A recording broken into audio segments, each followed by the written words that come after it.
Je vais vous présenter ici deux sites internet, deux sites internet intéressants, bon à lire, bon ils sont pas, je veux dire, extrêmement longs à lire, bon c'est intéressant à aller visiter ces deux sites-là. Il y en a un, c'est parkerpen.com, parkerpen.com, Parkerpen.com, c'est le premier site. Voilà, allez visiter.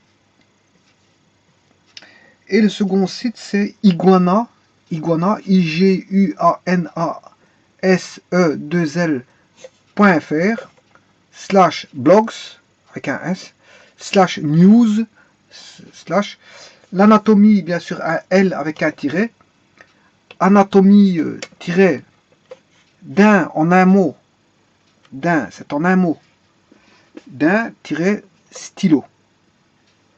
Bon, vous comprendrez que ces deux sites différents, le premier a vocation pour parler de Parker, du Parker, du stylo Parker, et le second, ben, c'est un site qui vend je veux dire des stylos, mais qu'en même temps, bon, ils dissèquent le stylo et ils en présentent les différentes parties ainsi que leurs fonctionnalités et comment ils fonctionnent. Ouais, et là, si vous allez voir ce site, ben, il vous expliquera sur le corps, la plume, le capuchon et le système d'alimentation. Bon, et tout est bien sûr le système d'alimentation voilà, du stylo. Tout est expliqué sur ce site-là, bon, en détail, et c'est très bien expliqué. Donc, je vous dirais d'aller consulter ce site-là. Donc, et vous pourrez voir que parfois il y a des choses que vous ne savez pas, pourquoi il y a une fente, pourquoi il y a une boule dans le fond, pourquoi il y a un petit trou, voilà. Voilà. Je vous rappelle que les stylos sont le fruit de recherche depuis des années. D'ailleurs, vous pouvez voir ici, 1888, George Safford Parker, George Safford Parker, qui a commencé très jeune, à 25 ans, je crois. Voilà, il a commencé par une phrase philosophique en disant It will always be possible to make a better pen. Il serait probablement possible de construire un meilleur stylo quand on sait que le stylo a toujours été un objet enfin quand on sait que l'écriture en est toujours nécessité, je veux dire un support d'écriture, mais surtout voilà, un instrument pour écrire. Bon. Alors, on peut écrire avec des bambous, on peut écrire avec voilà, des bouts de bois, on peut écrire avec des craies, avec de la roche, on peut écrire avec des bouts de bois travaillant à la fin, avec des plumes. Bon, quand on regarde bon, dans les guerres napoléoniennes, bon, ils écrivaient beaucoup à la plume, des plumes voilà, d'oiseaux qui trempaient dans de l'encre et ils écrivaient. Voilà. Alors bon, les communications se faisaient par charte. Bon, il y avait les chevaux qui arrivaient de voyage d'une distance A à une distance B auquel effectuait le messager un trajet long, parfois long et court, et le messager envoyait un message par exemple d'un roi à un autre roi, avec le support papier qui était une charte. Bon, donc voilà, et il lisait, il y avait des témoins autour, et l'autre roi, bon, voilà, c'était le début de l'Internet, on peut dire ça comme ça. Bon, c'était pas des communications, je veux dire, c'était des communications, je veux dire, déjà, à ce moment-là, l'homme a toujours voulu communiquer, donc les communications ont toujours existé.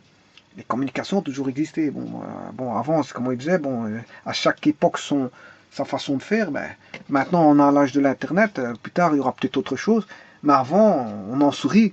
Et ben, ils faisaient des voyages par bateau, par cheval, par train, enfin, quand il y avait des trains, parce que quand il n'y avait pas de train, c'était par bateau. Quand il n'y avait pas, voilà, quand c'était pas par bateau, mais c'était voilà, par avec des chevaux. Et ils faisaient des trajets pour envoyer, par exemple, un message, bon, au travers d'un messager, d'un roi à un autre roi. Le roi parlait à un autre roi par voie de messager.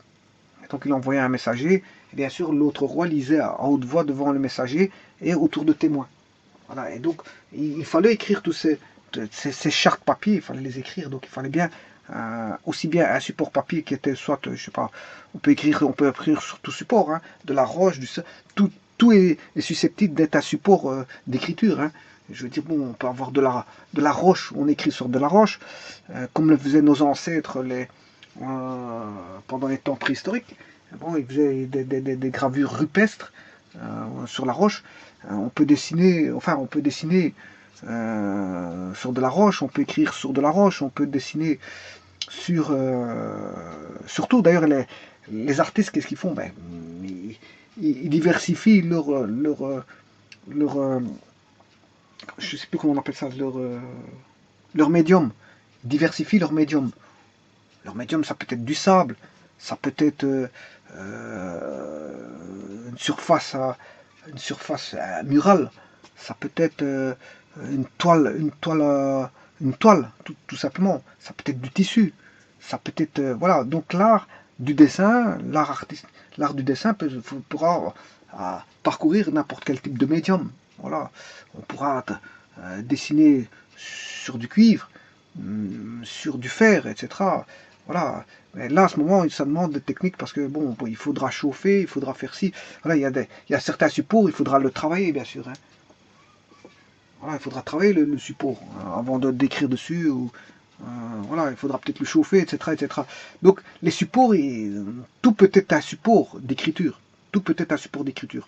Maintenant, beaucoup de choses peuvent être on va dire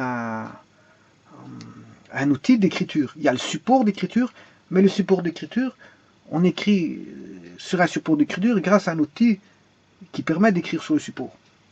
Et comme il existe, on peut écrire sur tout matériau existant, eh bien, il faut adapter voilà,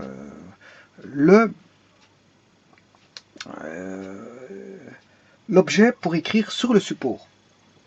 Si vous voulez par exemple faire un traçage, un tracé fin sur du fer, ben vous allez prendre ce qu'on appelle un trusquin. Un trusquin qui est un appareil, enfin un appareil non, mais un outil. C'est un outil de traçage. C'est un outil de traçage avec une pointe. Et bon, ça permet de tracer. C'est un outil en fer qui est mobile, qui peut être mobile sur un arbre qui est plat. On a un plan. Donc si vous avez tout est dans un même plan, donc il n'y a pas je veux dire, de niveau, de différence de niveau, puisque tout est dans un marbre. Le marbre, il a beau être comme ceci, je veux dire surélevé, si le sol n'est pas, on va dire, si le sol n'est pas de niveau, on peut avoir un sol qui est dénivelé. Si le marbre est sur le sol, le marbre sera dénivelé. Quand je dis marbre, c'est une table servant voilà, de faire des traçages, etc. en mécanique. Hein. C'est un outil, le marbre est un outil. Hein. Je ne parle pas du marbre de la roche. Hein. Voilà. Et donc, si vous avez un marbre de traçage, eh bien, si le sol est dénivelé, le marbre est dénivelé, mais malgré tout, vous pouvez avoir un traçage parfait, précis, puisque les deux objets, le fer, voilà, la pièce en métal pour laquelle vous devez tracer dessus est sur le marbre, et le trusquin sur le marbre. Ils sont tous les deux sur le marbre. Donc fatalement, quand vous tracez, vous avez quand même une belle ligne droite. Hein. Parallèle aux arêtes. Elles seront parallèles aux arêtes. Voilà. Si on a un parallélépipède rectangle, vous tracez, vous allez avoir une belle parallèle aux arêtes, parce que tout est sur un marbre. Voilà. Donc le trusquin permet de tracer sur du fer. Donc on a du fer sur du fer. Mais on peut écrire avec un bout de bois. On va écrire avec un bout de bois. Bon, la plupart du temps, l'écriture se fait avec la main. La plupart du temps, l'écriture se fait avec la main. Donc ça veut dire, si vous prenez, dessiner, parce que c'est fait par un être humain, l'écriture est faite par un être humain, donc c'est d'office par la main.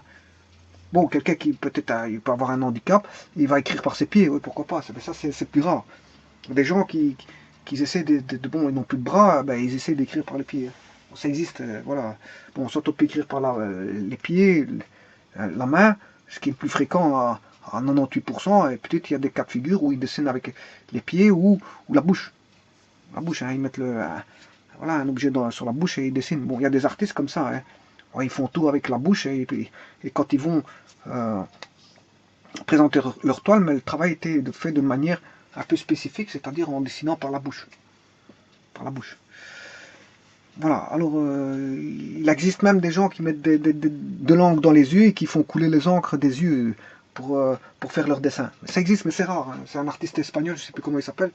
Voilà, mais c'est rare. Voilà, il met de l'encre, bon, qui n'est pas nocive bien sûr pour les yeux et qui fait couler l'encre à partir de ses yeux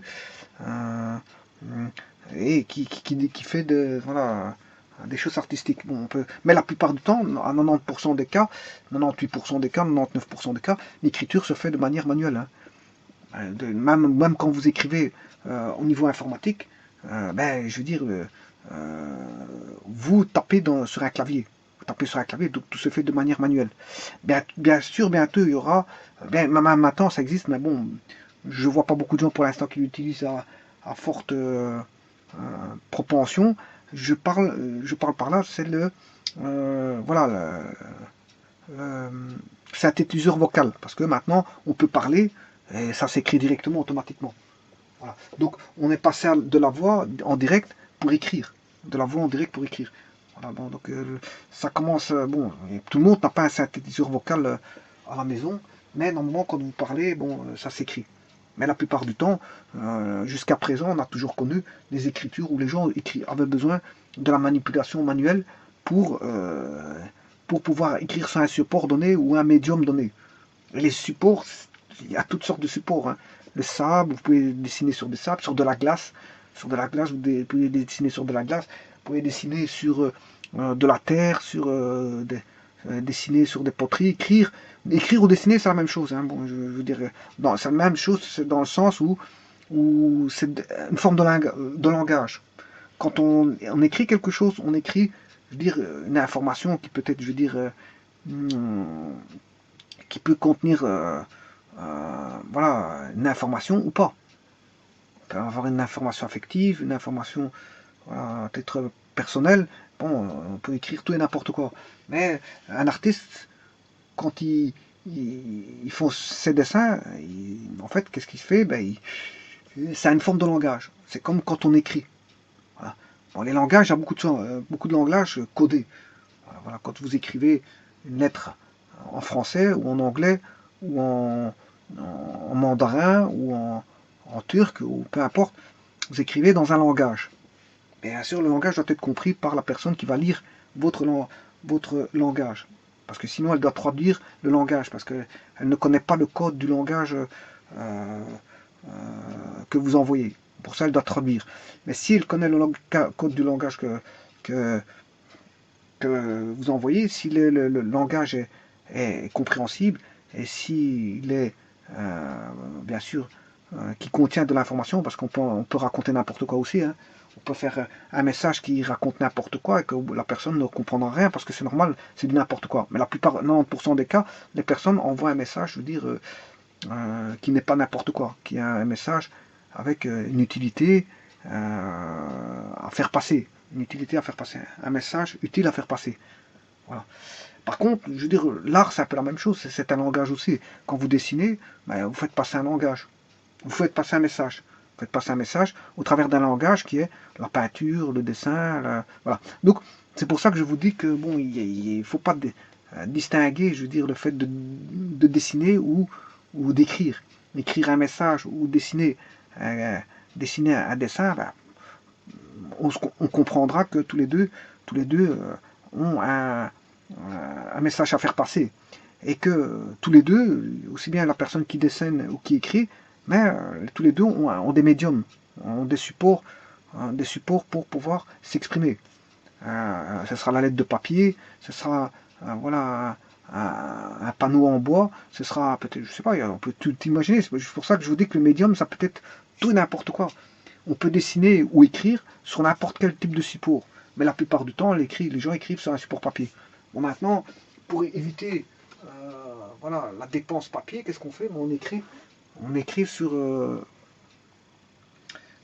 l'informatique. L'informatique, bon, pour éviter de dépenser du papier. On écrit dans le support informatique et on stocke les informations sur format informatique pour éviter d'avoir 50 000 feuilles autour de soi. Voilà, tout est informatisé, on sait les rechercher et bien sûr on fait des stockages, on stocke, on fait des backups, hein, c'est-à-dire on fait des sauvegardes pour éviter de perdre ces données. Hein. Si on ne veut plus, garder sur papier, mais les papiers, on peut perdre des papiers, oui, mais un papier, quand on l'a perdu, on peut le trouver. Mais si vous avez perdu une sauvegarde, que vous n'avez pas une copie en double, séparée ou quelque chose comme ça, mais vous avez perdu vos données. Voilà. Et support papier, bon, si vous l'avez perdu, vous pouvez encore chercher, le trouver. Voilà, donc quelque part, voilà, c'est ça qui est bien au support papier, c'est que bon, si tout est bien rangé, on sait le retrouver facilement. Maintenant, s'il y a un incendie, vous perdez tout, aussi bien le support papier que votre ordinateur et tout votre sauvegarde. Voilà, donc maintenant, on ne peut pas penser à mettre une sauvegarde dans un autre endroit. Voilà, là, ça devient plus possible. Hein. Deux sauvegardes, une dans un autre endroit et la seconde dans un endroit bien précis. On ne peut pas penser à tout non plus. Hein. Faire tout en double, en triple, en quadruple. Bon, on peut même faire en quintuple, pourquoi pas. En espérant qu'en triple, il n'y a rien qui se passera en triple parce que il peut encore se passer quelque chose en double. Même si vous faites deux copies séparées et d'un côté il y a la maison qui prend feu et de l'autre côté, je veux dire, comme par hasard, vous perdez vos données pour une raison ou une autre, ben, vous avez perdu de deux côtés vos données là, au même moment. Donc ça peut arriver des choses comme ça. Maintenant, si ça arrive en trois copies, que vous mettez trois copies différentes en trois endroits différents, que tous les trois vous les perdez, ça c'est vraiment un hasard pur. Que bon, c'est comme si vous gagnez au loto, en fait. Voilà, on va dire c'est comme ça. Bon, tout ça, c'est pour vous dire que aussi bien le dessin que l'écriture nécessitent, je veux dire, un support d'écriture pour pouvoir faire passer un message et quel qu'il soit, le message qu'il soit utile ou non utile, ou affectif ou non affectif, ou à titre d'information ou pas à titre d'information, ou à titre, je veux dire, un message est peut-être multiple et divers et varié. On peut imaginer toutes sortes de types de messages que l'on peut envoyer. Bon, et ça peut être envoyé d'une personne banale à une personne hautaine, enfin, hautaine, de classe sociale élevée. On peut parler, je sais pas moi, on peut parler auparavant, dans les siècles passés, je veux dire, qu'est-ce qui se passait? Ben, un roi pouvait parler à un roi. Ben, il envoyait des messagers, des émissaires, pour pouvoir dialoguer avec un autre roi d'une autre contrée. Voilà. Donc, ils dialoguaient et via des chartes. Bon, ils écrivaient les messages qu'il fallait, bien sûr, faire passer. Tout était écrit dans les chartes et ils dialoguaient entre eux, bien sûr, classe sociale élevée, parce qu'un roi, c'est une classe sociale élevée. Bon, maintenant, on peut parler à diverses classes, hein, d'une classe, je veux dire, moyenne à une personne d'une classe moyenne à une personne de classe moyenne, mais une personne d'une classe moyenne à une personne d'une classe plus élevée. Et une classe de personnes plus élevée à une personne de même classe plus élevée. Pourquoi pas? Voilà, donc je veux dire, les dialogues entre diverses classes, bon, les échanges peuvent faire dans tous les sens possibles. Dans tous les sens possibles. Mais en tous les cas de figure, que ce soit l'artiste qui dessine ou celui qui écrit un message, qu'il soit utile ou pas, ou qui a trait à un message bien spécifique concernant un sujet bien précis, que ce soit un sujet même maintenant d'entreprise ou pas, un sujet scolaire, un sujet d'entreprise, un sujet, une annonce, une information, dire d'attention, une information de prise en compte, une information de paiement, peu importe le message. Un message, c'est un message. Il y a un émetteur et un récepteur, et il y a un message qui passe. Peu importe le contenu du message, on s'en fout. On s'en fout. Le contenu du message, il peut porter sur une variété multiple de ce que l'on veut.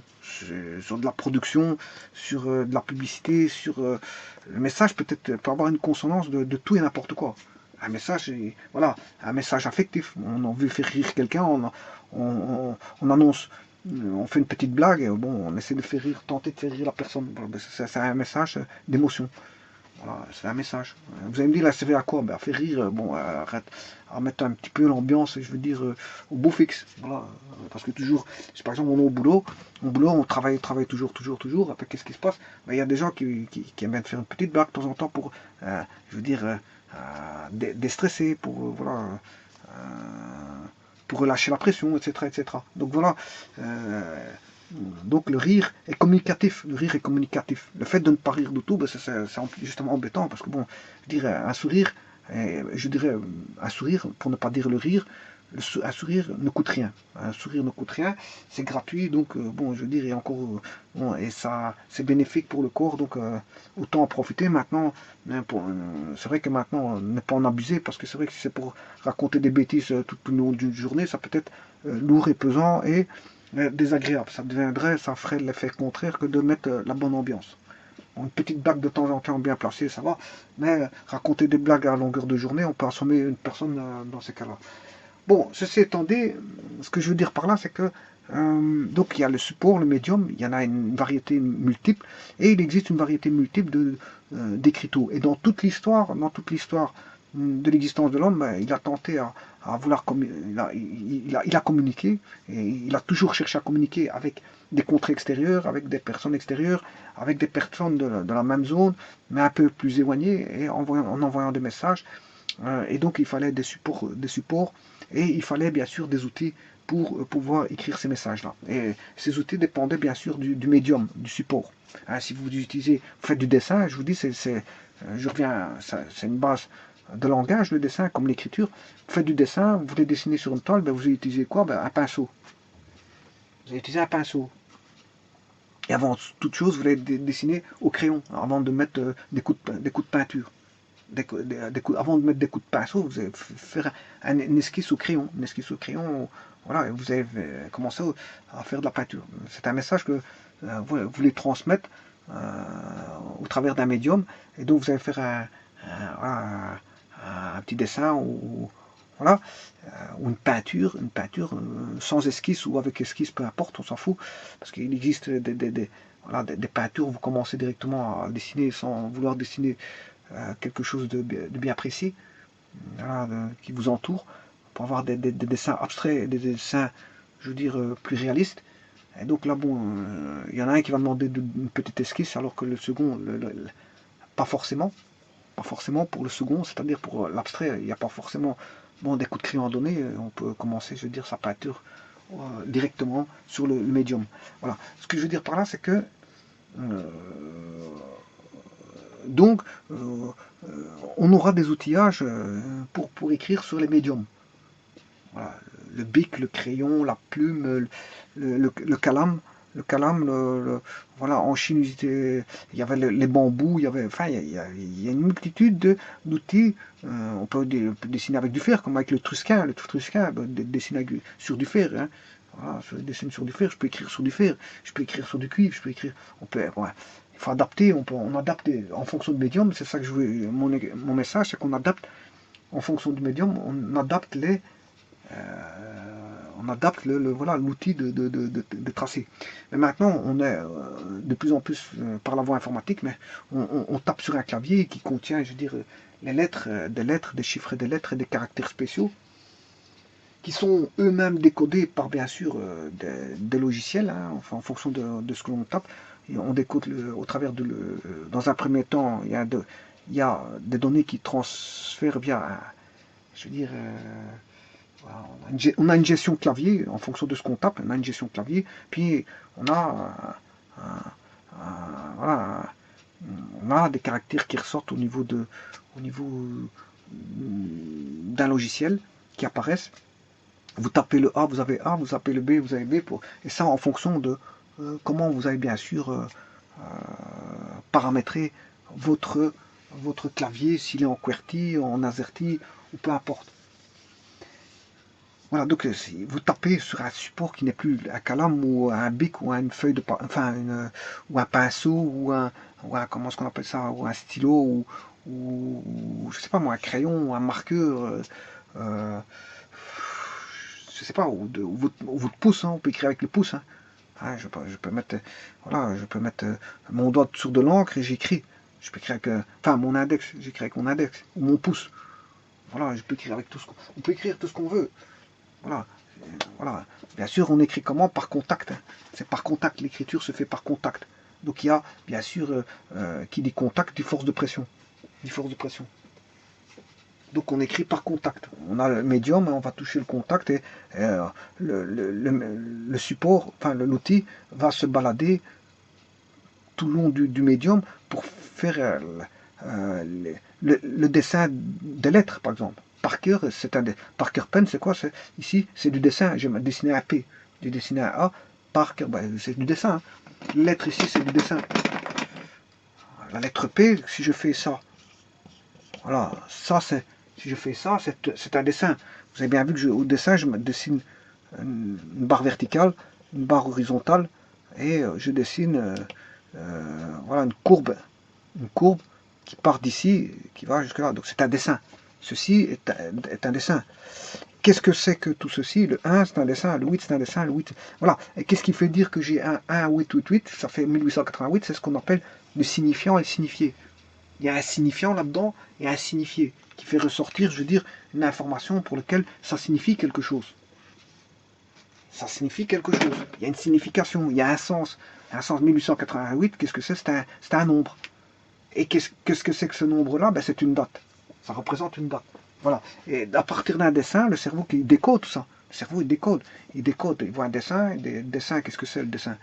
Le dessin, c'est un nombre. Et qu'est-ce que c'est que ce nombre-là? Ben, ici, dans ce cas-ci, c'est une date. Pourquoi? Parce que je vois le nom d'une personne. Et quand on voit le nom d'une personne avec une valeur à côté, ben, généralement, le cerveau se dit c'est sûrement probablement une date. Ça aurait pu être quelque chose d'autre. Il y a une liaison, il y a une relation. Le cerveau il fait une relation entre un nombre et une personne.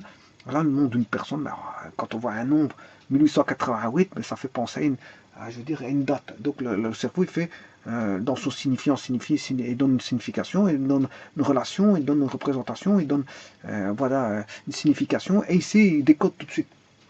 Mais il y en a même pour le clavier. Le clavier, qu'est-ce que vous tapez? Des codes des codes électroniques. Hein. Vous tapez voilà, vous tapez sur des, voilà, ça fait des 0 et des 1. Ces 0 et des 1 là, voilà, ça fait un caractère est codé sur 8 bits, mais sur 8 bits, c'est bien que c'est un caractère. Hein. Vous allez taper sur la app, ça fait en sortie, c'est bien ce qu'il a comme codage en bits.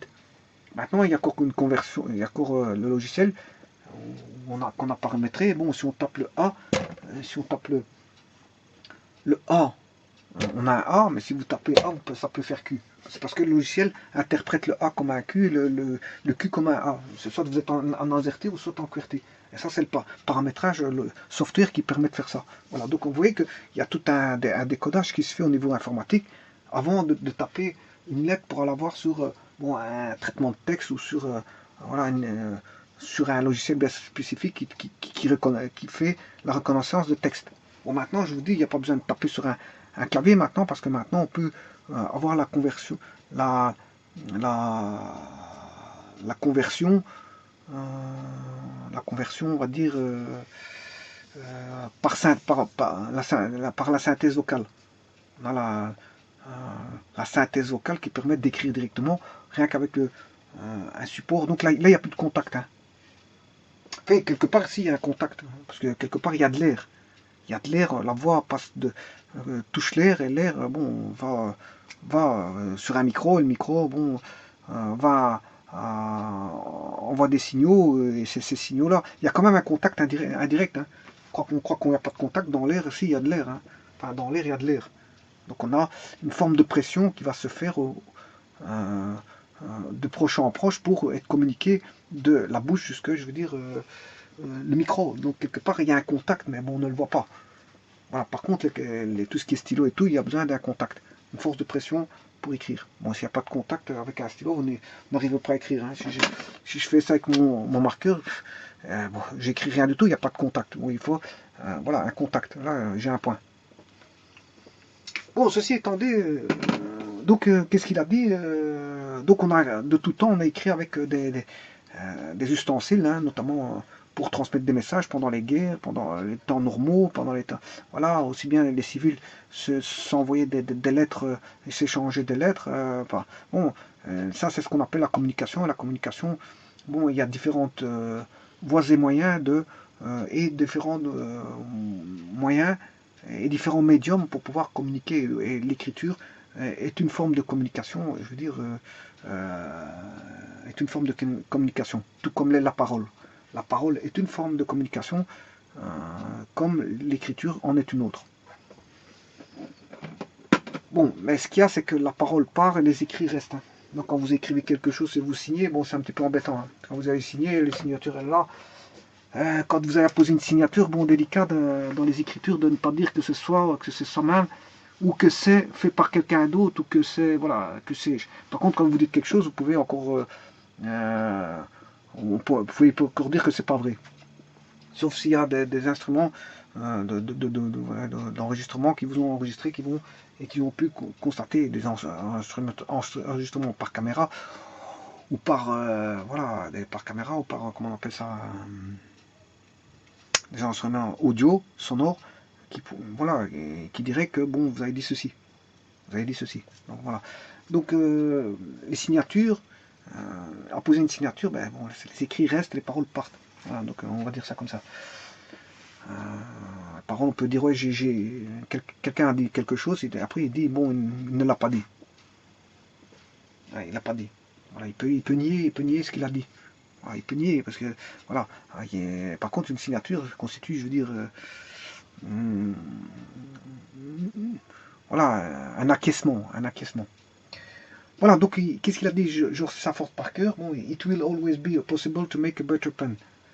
Il serait peut-être possible il serait probablement possible de construire un meilleur, on va dire, stylo. Alors, c'est lui qui a commencé cette aventure-là. Je ne sais pas qu'est-ce qu'il a fait comme métier, qu'est-ce qu'il avait comme métier. À l'âge de 25 ans, il a déjà pensé, je veux dire, à voir grand. Tout comme, je veux dire, je prendrai un autre exemple qui a vu grand, ben, je prends un exemple, c'est ceux qui ont fait les protocoles de réseau Internet. Ils savaient très bien que dans les ordinateurs, il y avait, bon, un ordinateur tout seul pouvait communiquer en son sein. C'est normal, un ordinateur, il communique en son sein. C'est toute une architecture intérieure qui communique, une architecture qui communique. Voilà.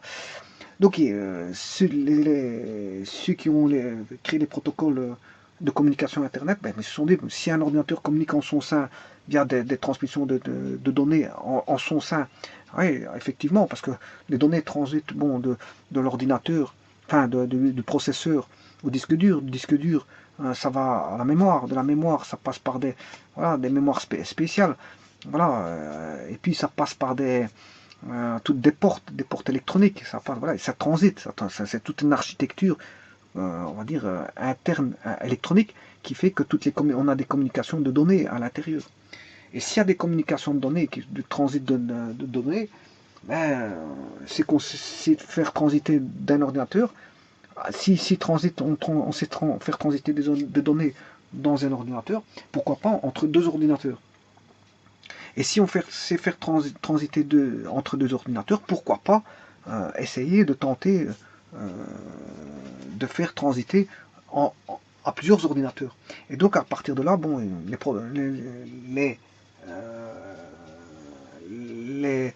les inventeurs des protocoles de communication, de transmission de données, ben, qu'est-ce qu'ils ont fait?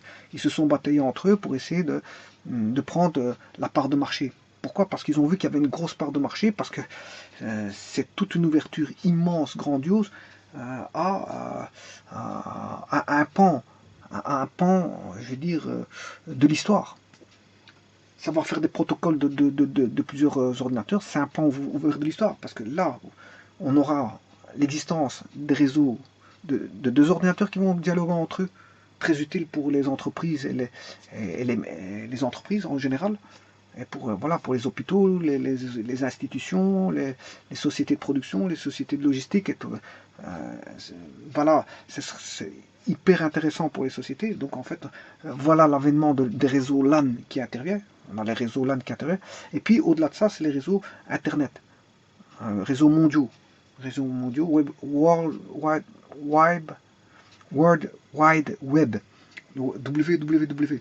Donc à ce moment-là, ça veut dire quoi? Bon, ceux qui ont commencé à voir le point, la source d'une ouverture faramineuse vers un monde, ils ont ouvert une porte, et ça ouvrait vers un monde, ben, ils ont bataillé ferme pour essayer de trouver des évolutions technologiques pour essayer d'arriver justement à ce monde-là.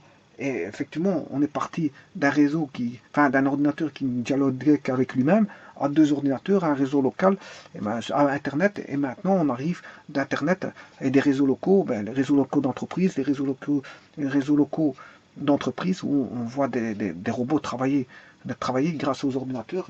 Voilà, les ordinateurs font fonctionner des robots. Bon, maintenant vous allez me dire c'est pas des ordinateurs, mais fut un temps c'était des ordinateurs, mais on parlera des ordinateurs. Il y avait des cartes réseau, des cartes USART, il y avait les cartes USART, cartes série, il y a eu les automates programmables, il y a eu des ordinateurs dédiés pour comment on appelle ça, les protocoles de communication, enfin pour les communications au sein des entreprises, Voilà, donc celui qui a inventé le protocole au départ, ben, le protocole de communication Internet, par exemple, si je prends Ethernet, qui est un des protocoles de communication, hein, voilà, qui utilise le paquet, contrairement, c'est la commutation par paquet, contrairement à la commutation par circuit. Et par exemple, si je prends Ethernet, voilà, il s'est disputé avec d'autres partenaires tels que ArcNet et comment il s'appelle ça, IBM qui n'avait pas Ethernet qui avait le CMACD et CMACD, hein, la détection de collision, hein, voilà. Alors que bon, IBM avait fait comment on appelle, je ne sais plus comment on appelle ça. Enfin bref, le token ring. IBM était un token ring et ils se sont bataillés ferme pour essayer de prendre le marché parce qu'ils ont vu qu'il y avait, en ouvrant une porte, il y avait une immense possibilité offerte pour l'avenir qui allait s'ouvrir avec une évolution technologique hyper importante. Bien sûr, l'évolution technologique, on l'apporte. Hein. Bien sûr, ce sont les ingénieurs qui apportent cette évolution technologique pour que ce qu'ils pensent soit faisable. Et donc, si c'est faisable, ils savent remonter toujours plus haut, pour en arriver maintenant à l'intelligence artificielle. Vous avez compris. Donc ici, c'est un peu la même chose. Le monsieur ici, George Safford, qu'est-ce qui s'est passé par cœur? Ben, il a entrevu que on a toujours besoin d'un bic. Toujours besoin d'un bic pour écrire. Enfin, un bic. On a toujours besoin d'un stylo, je m'excuse. Bic, c'est une marque. Hein. C'est une marque. Ils font même des rasoirs. La marque Bic font des rasoirs. Mais on a toujours besoin d'un crayon, d'un stylo sur soi pour écrire. Donc quand on est dans une entreprise, on a toujours besoin d'un stylo. Par exemple, pour une société d'antan, de cette époque-là, il y avait des personnes en tablier. Généralement, elles avaient besoin d'un bic qui devait l'attacher. Donc il fallait l'attacher sur le tablier de travail, sur le bleu de travail, pour le décrocher à un moment donné, pour écrire s'il y avait quelque chose, un message à faire passer ou un message à prendre en compte, mais il fallait l'écrire sur un bout de papier et on remettait le papier avec comment on appelle ça, le stylo, on l'attachait pour ne pas le perdre, parce qu'un stylo, ça se perd vite. Hein. S'il n'y a pas de moyen de l'attacher, il est vite égaré. Hein. Et quand on en égare un dans une entreprise, il y en a vite un qui va vous prendre votre stylo et on sera en manque de stylo parce qu'il y en a un qui perd toujours les stylos. Et ça arrive souvent, ça.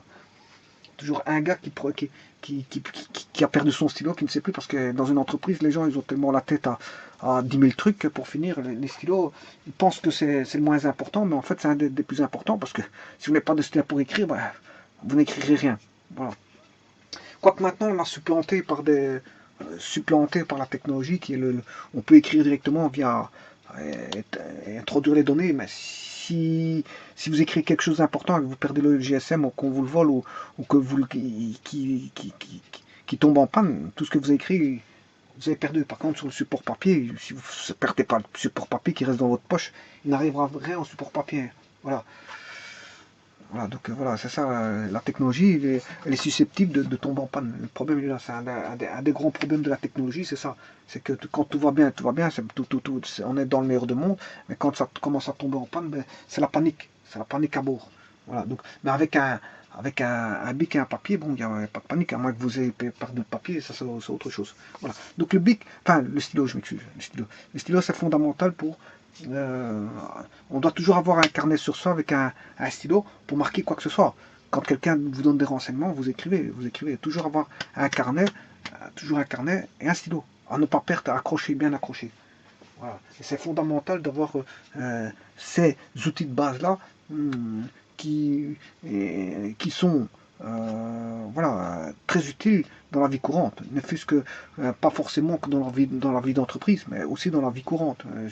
Par exemple, vous avez acheté quelque chose, ben, vous ouvrez votre carnet, vous indiquez ce qu'il faut pour la fin de semaine. S'il vous faut des viandes, s'il vous faut du lait en complément dans votre frigo, s'il vous faut, voilà, et vous indiquez tout à l'aide d'un carnet que vous avez toujours en votre possession, comme quand vous avez votre portefeuille. On a toujours un portefeuille, mais on a toujours un stylo sur soi et, je vais dire, comment on appelle ça?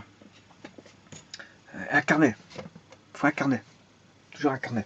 Alors on indique, quelqu'un vous téléphone, vous écrivez. Voilà, vous écrivez. Rendez-vous vendredi 21 mai, ben, vous écrivez rendez-vous avec monsieur Intel 21 mai. Voilà. On écrit, on referme son stylo, on referme son carnet, on remet tout à sa place. On accroche son stylo et on remet le carnet à sa place. Voilà. Donc c'est fondamental d'avoir ces choses-là quand on va chez le garagiste, quand on va voilà, quand on est censé aller au magasin, se procurer, je veux dire, des fournitures ou de l'alimentation, ou peu importe. Je veux dire, il est toujours bien d'avoir un carnet, d'écrire bon, ce que l'on a besoin, ce que l'on désire, voilà, si on a des rendez-vous, prise de rendez-vous, ben, tout ce qui est utile comme information peut passer au travers de l'écriture avec un stylo. Bon, alors maintenant, voilà, ceci étant dit, ce site parle de parkerpen.com. Enfin, parle de Parker. Bon, il y a tout un historique là-bas, et on voit bien qu'il a commencé en, par une phrase philosophique, comme je l'ai dit, It will always be possible to make a better pen. Il est toujours possible de faire un bic, enfin un stylo, il est toujours possible de faire un meilleur stylo, hein, un meilleur stylo. Donc quand il disait meilleur, ça veut dire qu'il va améliorer la chose. Il est toujours possible de faire un meilleur stylo. Il est toujours possible de faire un meilleur stylo. Bon, quelle que soit l'époque, il est toujours de faire tout le possible d'un meilleur stylo. Et c'est une très très belle phrase. Hein. Ça veut dire que, quelle que soit l'époque qu'il va être, il va toujours avoir, comment est-ce qu'on appelle ça, une évolution. Quelle que soit l'époque. Ça veut dire si on applique ça, sa phrase qu'il a dit, philosophique, en 2020, It will always be possible to make a better pen, ça veut dire que demain, il est possible de faire un meilleur stylo en 2020, par rapport à 2020. Demain, il est encore possible. Donc cette phrase-là, elle s'adapte à n'importe quelle époque, ça veut dire qu'on a une évolution qui est constante et sans arrêt. Et il en est de même, d'après ce que je vous ai dit tout à l'heure, avec Ethernet. Ethernet qui, avec son système de collision CMACD, Ethernet qui a la transmission par paquet, voilà, ou transmission à paquet, ou transmission à étiquette. Étiquette, hein, bon, étiquette à paquet, enfin peu importe, voilà, qui a supplanté token ring de, comment on appelle ça, d'IBM, voilà, Ethernet qui est de 3COM, mais aussi des Xerox. Au départ, c'était Xerox. Et puis, bon, il y a une personne qui était chez Xerox, qui a quitté Xerox et qui a fondé 3COM avec une autre personne pour améliorer Ethernet. Et on est passé d'Ethernet 1, puis 2, etc. Et tout ça pour arriver à une évolution technologique qui est un peu celle de George Stafford Parker, qui dit que it will always be possible to make a better pen. Eh ben, les personnes qui ont développé le protocole Ethernet avec la gestion de collision, CMACD, ouais, vous allez me dire c'est quoi CMACD? C'est Carrier Multiple Access Sense Collision Detection. En fait, voilà, c'est une gestion de collision un peu spéciale. Hein. Voilà, accès multiple voilà. Enfin bref, ça, c'est pas le but de parler de ça, mais voilà, c'est pour vous dire que c'est une gestion de collision, point. Voilà, c'est une gestion de collision. Et comment dire,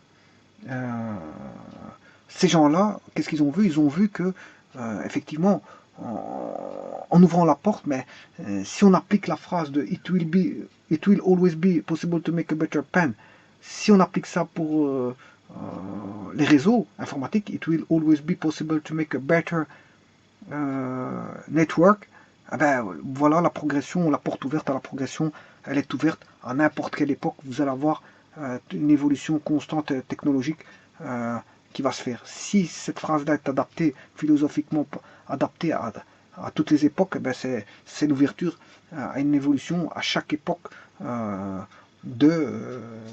une évolution à chaque époque. Chaque époque fournira son évolution et donc on sera toujours dans le créatif, la création et voilà.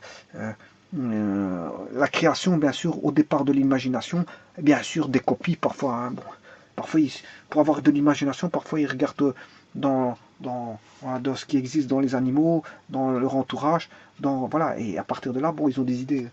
Parfois, les idées peuvent sortir de nulle part, mais assez souvent, elles sortent, je veux dire, les idées sortent, je veux dire, voilà, de ce qu'ils ont vu. Hein. Ils adaptent. Ils adaptent. Voilà. Et donc, qu'est-ce qu'il a fait Parker Pen en 88, il a sorti un stylo, et après, il y a eu toute une évolution. Hein. Ils ont fait des systèmes anti-écoulement, ils se sont adaptés au niveau artistique en, en améliorant, je veux dire, le stylo au niveau design, au niveau décoratif, au niveau des motifs, au niveau comment on appelle ça, de la matière. Il y avait de l'or, de l'argent, de l'iridium, etc. Beaucoup de produits. La forme, bon, donc il y avait la matière, il y avait l'utilité, bien c'était d'écrire, mais écrire correctement, ça devait pas être effacé, donc ils ont inventé les systèmes anti. Tout d'abord, c'est de l'encre, donc ça pouvait couler, donc ils ont fait des systèmes anti-écoulement. C'est de l'encre, ça devait être effacé, donc ils ont inventé des systèmes d'effacement. Voilà.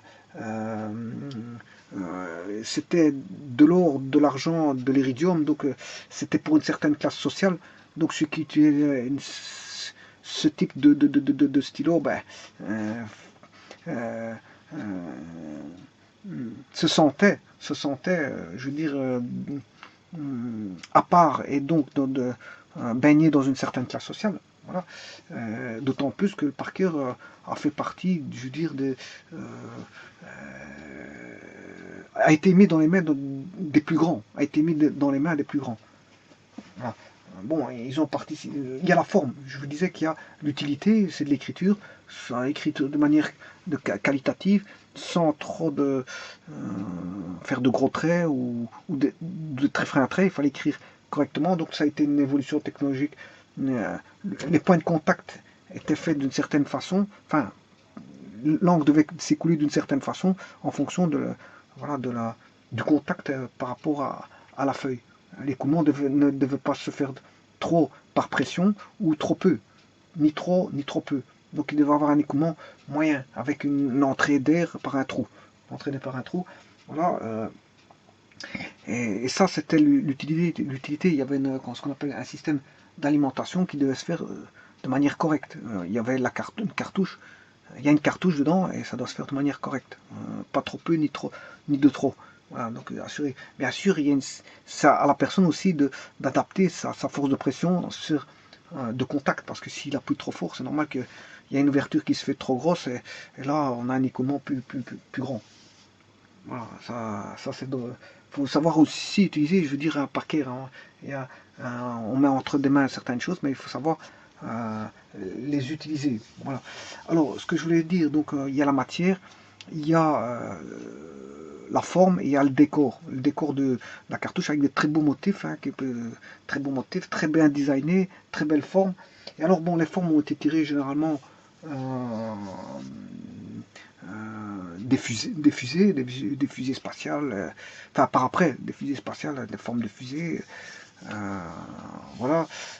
D'ailleurs, voilà, et ça fait penser un petit peu l'histoire là au loup de, comment on appelle ça. Parce que si on regarde bien son historique là, en 1800,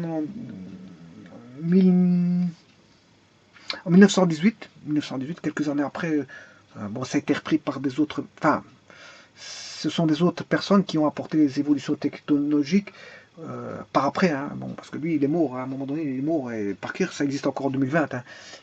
C'est une société où on dit Parker, mais bien sûr, ce sont les gens à l'intérieur qui innovent, mais pour le nom de Parker. Donc, on va dire les droits appartiennent à Parker, bien que ça ait été fait par des personnes à l'intérieur qui n'ont rien à voir avec M. Parker. Ouais. À un moment donné, les ventes ont dépassé, je veux dire, certains chiffres, et ils ont beaucoup investi dans comment on appelle ça, la publicité, le marketing, le design, voilà, et pour avoir une certaine aura. Ils ont une certaine aura. Mais à un point tel que ça fait penser au film Le Loup de Wall Street, où Le Loup de Wall Street, au départ, les gens commencent à vendre des petits bics, enfin des stylos, ils vendent des petits stylos, pour finir par devenir très riches en jouant en bourse. S'ils savent vendre un petit stylo, mais c'est qu'ils savent vendre, voilà, ils savent faire de la vente au niveau des actions boursières. Et voilà que c'est parti avec des jeux d'achat et d'actions boursières, et ils sont devenus hyper milliardaires. Mais quand ils sont devenus milliardaires, après, ils sont passés d'un stade classe sociale niveau 1 à un stade niveau 100. Et bon, après, qu'est-ce qui se passe? Quand ils sont à un niveau très élevé, qu'est-ce qui se passe? Quand les gens ont trop d'argent, qu'est-ce qui se passe? Ils commencent à tomber dans un monde qu'il ne faut pas. Ils ont commencé à déconner. Ils ont commencé à déconner pour finir par retomber là où ils étaient revenus à la base pour un retour en retour, et revendre revendre des stylos. De la vente de stylos, ils sont devenus milliardaires, et puis après ils sont retombés bas. Parce qu'en fait, ils ont pas su exploiter je veux dire, les bénéfices qu'ils avaient tirés voilà, du capitalisme où ils étaient tombés dedans. Parce qu'ils ils sont tombés dans un mauvais chemin, qu'ils ont commencé à faire n'importe quoi, et ils ont tout perdu. Voilà. Et tout ça pour vous dire que bon, Parker ici, justement, le bic, enfin le stylo a été vendu, a été reconnu par des grands. Et donc en fait, la société Parker est devenue, une grande société mondiale reconnue. Donc il a vu la chose comme Metcalfe, je crois qu'il s'appelle Metcalfe, hein, pour le réseau internet. Il s'appelle Metcalfe, ceux qui ont fondé 3D, 3Com. Ils ont fait des 3Com, je crois, la société 3Com. Mais Internet provenait au départ de Xeros, mais bon, il y a un gars qui a quitté Xeros, je sais plus comment il s'appelle, pour aller avec Metcalfe et fonder 3Com. Et 3Com, ils ont apporté voilà, des nouveautés à Ethernet pour passer de 1 à 2, et puis après, ils sont montés maintenant pour arriver, voilà, à ce que l'on connaît maintenant, avec leur protocole de communication Ethernet. Voilà, ceci étant dit, bon, les stylos Parker ont été mis dans les mains de grands, tels que par exemple, quand ils ont signé les accords en 1945, les Allemands, pour la reddition, ont signé avec un fameux Parker. Alors quand il y a eu la fusée spatiale qui a décollé pour la direction la Lune, voilà, à ce moment-là, bon, il y a eu une campagne de Parker qui a mis une forme de fusée sur son Parker pour entrer dans le jeu de cet événement, de cette époque. Et en même temps, c'est un coup de pub pour eux, pour se faire encore mieux connaître, mais surtout pour agrandir leur aura au niveau de leur statut de grands producteurs de stylos, des stylos voilà, de qualité et des stylos pour les hautes personnalités. Pour les hautes personnalités. Et je rappelle aussi que bon, quand il y a eu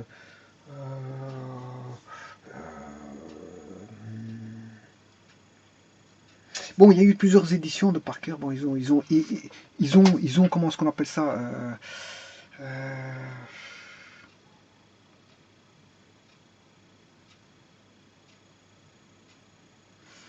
ils ont lancé chaque fois des nouvelles éditions. Hein, voilà, ils ont créé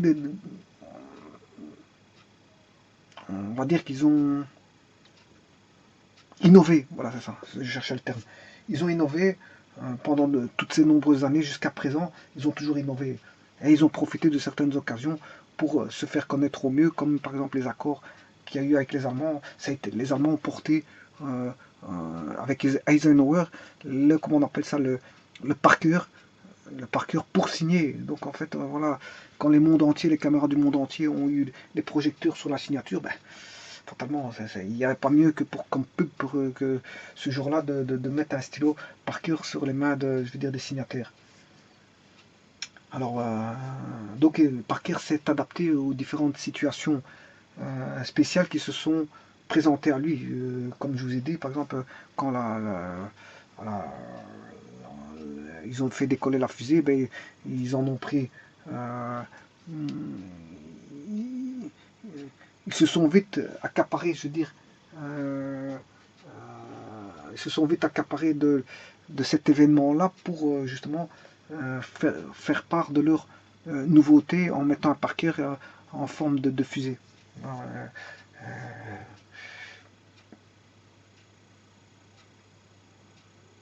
Et alors, il y avait des anciennes éditions, parce que les éditions, c'est comme les protocoles Ethernet que je vous ai expliqué tout à l'heure. Les protocoles Ethernet, il y a l'Ethernet numéro 1, le 1, le tout premier, mais le 2 n'est pas forcément, n'est pas le même que le premier, mais bien il tire du premier, certaines choses pour ils améliorent le 2. Voilà. Et ainsi de suite. La technologie, c'est que c'est ça. On ne met pas tout à zéro pour recommencer à zéro, non. Qu'est-ce qu'on fait? On tire des enseignements de ce qui existait pour évoluer. Voilà. L'évolution ne se fait pas tout d'un coup. Elle se fait, je veux dire, par tranche, petit à petit. Il y a la recherche et le développement qui se fait au petit à petit pour arriver, je veux dire, à aboutir à quelque chose de grandiose. Mais les grandiose, c'est à force des années de travail. Des années de travail et de recherche et d'innovation qui font qu'on a quelque chose de grandiose. Ça ne vient pas du jour au lendemain. On n'a pas inventé, je veux dire, on n'a pas fait monter une fusée du jour au lendemain comme ça. Il a fallu toutes des avancées technologiques pour en arriver, pour aboutir, je veux dire, à pouvoir lancer une fusée. Et donc, il y a eu des anciennes éditions ici de Parker. Et en fait, le jour de l'anniversaire du mariage, enfin, le jour du mariage du prince Charles, ben, ils ont relancé une nouvelle édition. Et, voilà. Et toutes ces histoires-là de Parker, vous pouvez les retrouver dans le site de parker.com. C'est sur parker.com. Parkerpen, je m'excuse, parkerpen.com. Et là, est expliqué l'innombrable historique de comment on appelle ça, de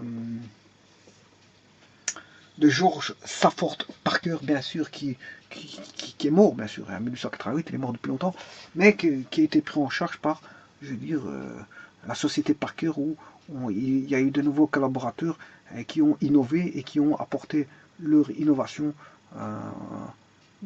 pour le bien de la société Parker et pour le bien de ceux qui écrivent avec le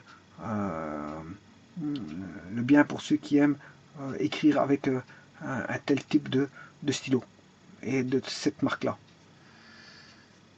Et avoir un Parker en main, ben, c'est se sentir un petit peu, ben, voilà, qu'on est un petit peu surélevé ou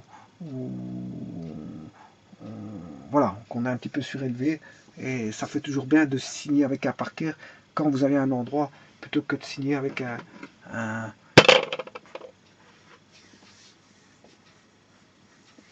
Voilà, je vous remercie.